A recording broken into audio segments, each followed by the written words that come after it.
Hi friends, welcome to my channel. நம்ம எல்லாருமே தெரிஞ்சோ தெரியாமலோ நிறைய பாவங்கள் செஞ்சிடறோம். ஆனால் அதனால் வரப்போகிற விளைவுகளை பற்றி யாருமே யோசிக்கிறது கிடையாது. நம்ம தெரிஞ்சோ தெரியாமலோ செஞ்ச பாவங்களை போக்குற ஒரு சிறப்பான நாளை பற்றி தான் இந்த பதிவில் பார்க்க போகிறோம். ரத சப்தமி நாளின் வழிபாட்டு முறைகளும் அதன் அதிசய பலன்களும். பீஷ்மருக்கு விரும்பிய நேரத்தில் விரும்பியபடி மரணம் நேரும் என வரம் இருந்தது. ஆனால் அவர் விரும்பியது போல் மரணம் ஏற்படவில்லையே ஏன் என மனதுக்குள் கேள்விகளை கேட்டுக்கொண்டிருந்தார் பீஷ்மர். அப்போது அங்கே வந்தார் வேதவியாசர். வியாசரை கண்டதும் அவரிடம் பீஷ்மர், நான் என்ன பாவம் செய்தேன்? நான் விரும்பியபடி ஏன் இன்னும் என் உயிர் போகவில்லை என்று வருந்தினார். அதற்கு வியாசர், பீஷ்மா, ஒருவர் தன் மனம், மொழி, மெய்யால் இன்னொருவருக்கு தீமை அநீதிகளை செய்வது மட்டுமல்ல, செய்பவர்களை தடுக்காமல் இருப்பதும் செயலற்றவன் போல காட்சி தருவதும் கூட பாவம்தான். அதற்கான தண்டனையையும் அவர் அனுபவித்தே தீர வேண்டும் என்பது விதியாகும். அந்த வகையில்தான் இப்போது தண்டனையை அனுபவித்து கொண்டிருக்கிறீர்கள். உடலளவிலும் அவஸ்தைப்பட்டாலும் அதைவிட உள்ளம் படாத பாடுபடும். அந்த வேதனையே பெரும் தண்டனைதான் என்றார். பீஷ்மருக்கு வேதவியாசர் சொன்ன உண்மை புரிந்தது. துரியோதனன் அவையில் பாஞ்சாலியை துச்சாதனன் துயில் உரிந்தபோது அந்த அவையில் இருந்த யாருமே அவளுக்கு உதவ முன்வரவில்லை. இது அநீதி என்று குரல் கொடுக்கவில்லை. அந்த அவையில் பீஷ்மரும் இருந்தார்.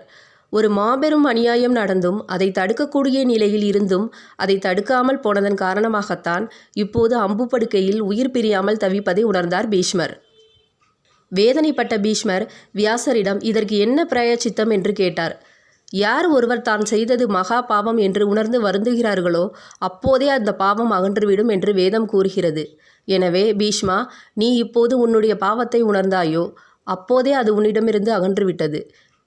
இருந்தாலும் திரௌபதி, கண்ணா, என்னை காப்பாற்ற மாட்டாயா என்று துரியோதனன் அவையில் கதறிய போது கேட்கும் திறன் இருந்தும் அதை கேளாமல் இருந்த உன் செவிகள், கூர்மையான பார்வை இருந்தும் பார்த்தும் பாராதது போல் இருந்த உன் கண்கள், நீ சொன்னால் அனைவரும் கேட்பார்கள் என்ற நிலையிலும் தட்டி கேட்காத உன் வாய், உன்னிடமிருந்த அளப்பரிய தோல், வலிமையை சரியான நேரத்தில் உபயோகிக்காமல் இருந்த உன் வலுவான தோள்கள், வாளை எடுத்து எச்சரிக்கை விடாத உன் உறுதியான இரு கைகள், ஆரோக்கியமுடன் அமர்ந்திருந்த போது இருக்கையிலிருந்து எழாமல் இருந்த உன் இரு கால்கள், நல்லது எது கெட்டது எது என்று யோசிக்காத உன் புத்தி இருக்கும் இடமான உன் தலை ஆகியவற்றுக்கும் தண்டனை கிடைத்தே தீர வேண்டும் என்பது விதி என்றார்.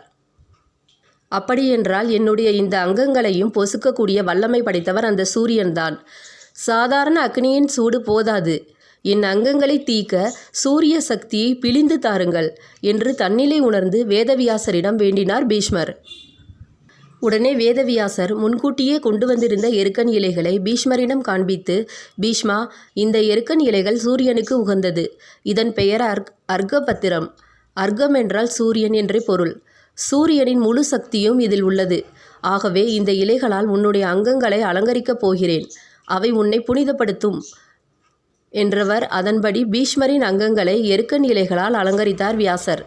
அதன் பிறகு கொஞ்சம் கொஞ்சமாக மன அமைதியடைந்தார் பீஷ்மர். அப்படியே தியானத்தில் ஆழ்ந்தார். தியான நிலையிலேயே முக்தியும் அடைந்தார். பீஷ்மர் நைஷ்டிக பிரம்மச்சாரியாக உயிர் நீந்து விட்டாரே, அவருக்கு யார் பித்ருக்கடன் செய்வது என்று தர்மர் வருந்தினார். தர்மருடைய வருத்தத்தை தெரிந்து கொண்ட வியாசர், தர்மரே, வருந்த வேண்டாம்.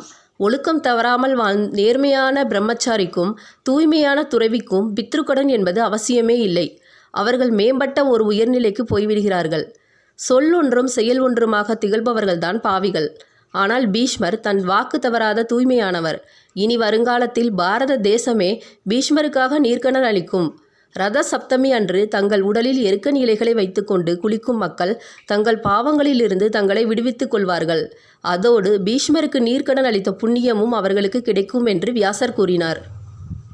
எனவே ரத சப்தமி அன்று விரதம் மேற்கொண்டு எருக்கன் இலைகளை தலையில் வைத்துக்கொண்டு சாஸ்திரத்தில் சொல்லியபடி நீராடினால் தெரிந்தோ தெரியாமலோ செய்த பாவங்கள் நீங்கும்.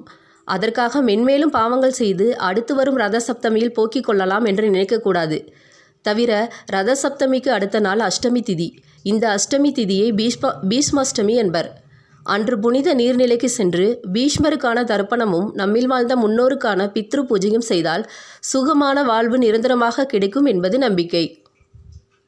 இந்த வீடியோ பிடிச்சிருந்தா லைக் பண்ணுங்கள், ஷேர் பண்ணுங்கள், கமெண்ட் பண்ணுங்கள். அப்புறமா சப்ஸ்கிரைப் பண்ண மறந்துடாதீங்க. தேங்க்யூ ஃபார் வாட்சிங்.